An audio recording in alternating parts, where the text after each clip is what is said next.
What if capturing this bridge was meant to be heroic, but no one foresaw the chaos waiting ahead?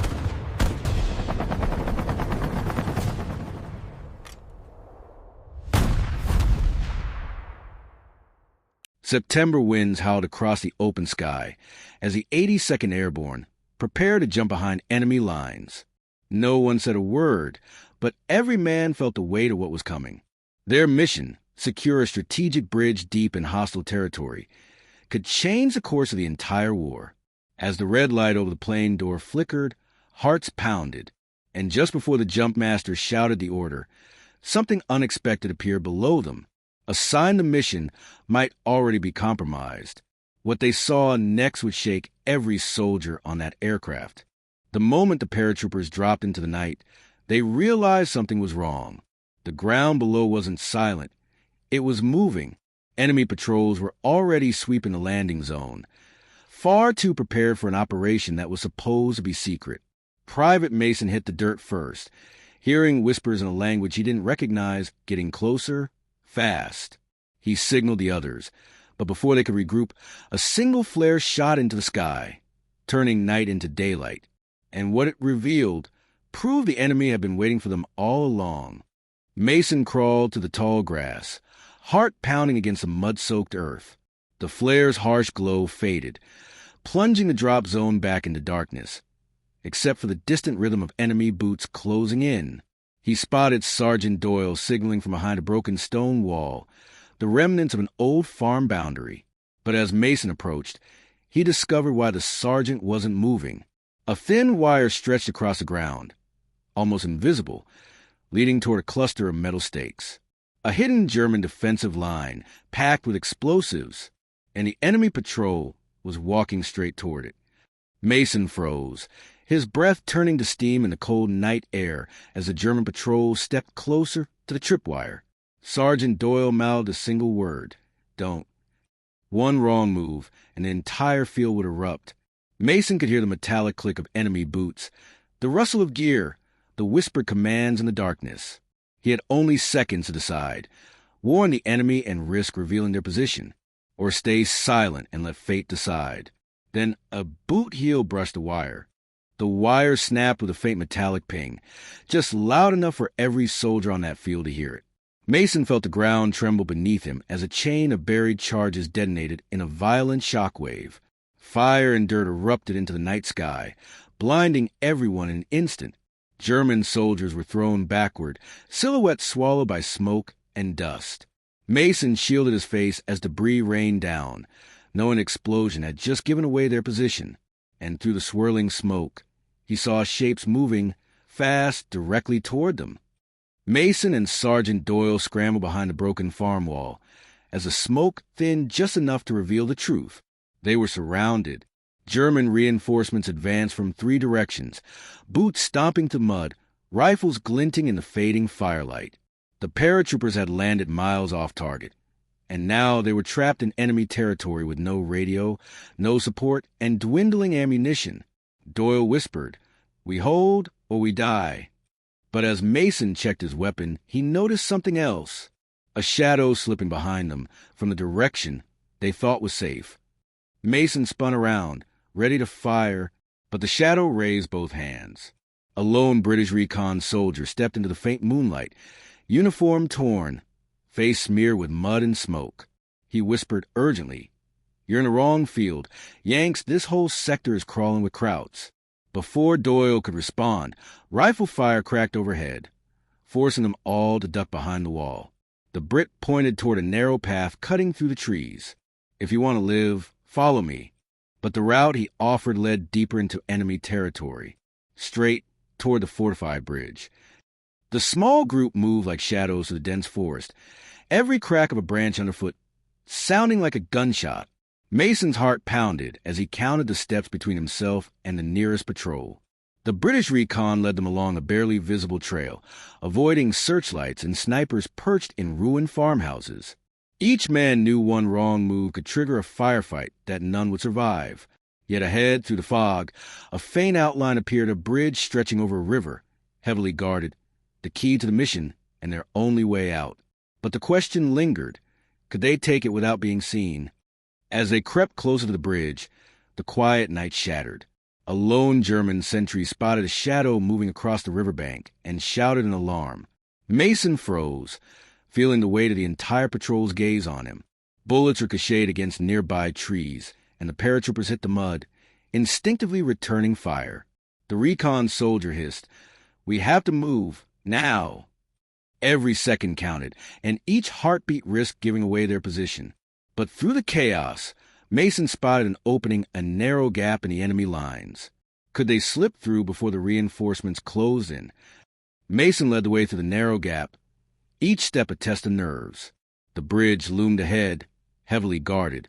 Yet in the shadows, a section appeared unmonitored. The group moved as silently as ghosts, every sound amplified. The splash of a boot in water, the rattle of the belt, even the whisper of wind through the cables. Behind them, enemy reinforcements were closing the net, alerted by the earlier skirmish. Every man knew one misstep would cost their lives, and as they stepped onto the first wooden plank, the bridge groaned under their weight, a sound that could seal their fate in the next heartbeat. The quiet tension shattered with a sudden burst of machine gun fire. Tracer rounds zipped past Mason, and the men as German guards opened up from the bridge towers would splinter beneath them, and a fellow paratrooper cried out, diving for cover. Mason returned fire, every shot a desperate attempt to keep the enemy at bay. The bridge, once a path to freedom, had become a death trap. But through the chaos, Doyle shouted, "Keep moving. The far side is our only chance." And as the men scrambled forward, a deafening explosion shook the structure, threatening to send them all into the icy river below. The bridge shuddered violently as the explosion ripped through the wooden planks. Mason barely held on, clutching his rifle as his boots slipped on splintered wood. Around him, soldiers screamed as some plunged toward the icy river below. The wind carried the scent of smoke, mud, and fear, but there was no time to stop. Doyle grabbed Mason's arm, pulling him toward the far side, shouting over the chaos, "Every second counts." And just as they reached solid ground, Mason looked back. The bridge behind them was collapsing, taking their last line of escape with it. Having barely escaped the collapsing bridge, Mason and the remaining paratroopers pressed forward. The forest ahead, once a path to safety, now burned to the enemy's searchlights and sporadic tracer fire. Every shadow could hide a sniper. Every step could trigger a trap. Doyle barked orders, moving like a commander possessed, while Mason felt the weight of every man relying on him. Then, in the distance, a small German outpost appeared, flares dancing above their helmets. It was a choice between running blind to the woods or charging into the fire to gain the only route forward. As the first light of dawn pierced the smoky horizon, Mason's squad thought they had gained a brief reprieve, but the forest was alive with danger. A sudden burst of gunfire tore through the trees. An ambush had been waiting for them all night. Men dove for cover as tracer rounds stitched the morning mist. Mason rolled behind a fallen log, heart hammering, and realized this fight wasn't just about survival. It was about holding the bridgehead for the entire Allied advance. And somewhere in the trees, Doyle spotted movement, a group of enemy soldiers flanking their position. Mason's squad launched a desperate counterattack, firing from behind trees and debris. Every shot mattered. Every movement was calculated to keep the enemy off balance. Doyle barked orders with unwavering resolve, rallying the men to hold their ground. Smoke from nearby explosions clung to their uniforms, and the acrid scent of gunpowder filled the air. The flanking enemy hesitated for a moment, just enough for Mason to take a decisive shot that could change the tide. But the forest was far from quiet, and somewhere beyond the mist, a larger force was preparing to strike. After hours of relentless fighting, Mason's squad finally reached the far side of the bridge. The enemy had been pushed back, or perhaps scattered by the chaos. Every man was battered, uniforms torn and mud-caked, but the bridge was theirs. From this vantage point, they could see the Allied forces advancing across the river, the mission slowly turning in their favor. Doyle clapped Mason on the shoulder, whispering, "We made it for now." Yet even as they caught their breath, the sound of engines in the distance reminded them the battle was far from over. A low rumble began to rise from beyond the tree line, too steady to be artillery, too heavy to be trucks. Mason signaled his squad to take cover along the bridge rails as thick morning fog rolled across the river. The noise grew louder, mechanical, metallic, approaching fast. Doyle's eyes widened as silhouettes emerged in the mist, dark, heavy shapes moving in formation. Mason gripped his rifle tighter. Whatever was coming was bigger than anything they'd faced that night, and they were standing right in its path. The fog parted just enough for Mason to see them. German armored vehicles crawling toward the bridge like steel beasts. Their engines growled, treads chewing through mud, the sound vibrating through the metal rails beneath his hands. The Americans were outnumbered, outgunned, and dangerously exposed. Doyle whispered, if they reached the bridge, we're finished. Mason steadied his breath, knowing the next decision could cost him everything. The enemy was nearly at striking distance, and the squad had seconds, only seconds, to decide their next move. Mason raised his fist, the signal to prepare for a final stand. The German armor was nearly on the bridge, their silhouettes towering in the fog like metal giants. The squad fixed bayonets, checked magazines, and whispered quiet prayers. Doyle set the last of the explosives beneath the support beam, his hands shaking but determined. Once they reached the midpoint, we detonate, Mason said. The ground vibrated as the first tank rolled onto the wooden planks. Every man exhaled, knowing this moment could be their last, and that the fate of the mission rested entirely on a single detonation. The first German tank crept deeper onto the bridge, its weight groaning through the planks below. Mason locked eyes with Doyle. This was the moment.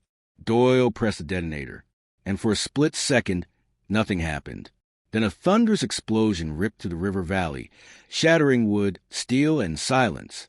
The bridge buckled, fire lit the fog, and enemy armor plunged into the raging water below.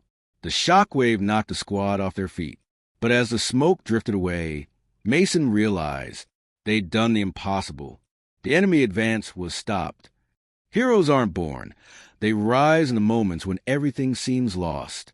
Stories like this remind us of the courage, sacrifice, and unbreakable spirit of those who fought for freedom. If you want more true inspired USA war stories, filled with action, tension, and heart, make sure you subscribe and tap the bell icon so you never miss the next mission. Your journey into America's most powerful battlefield stories is just beginning.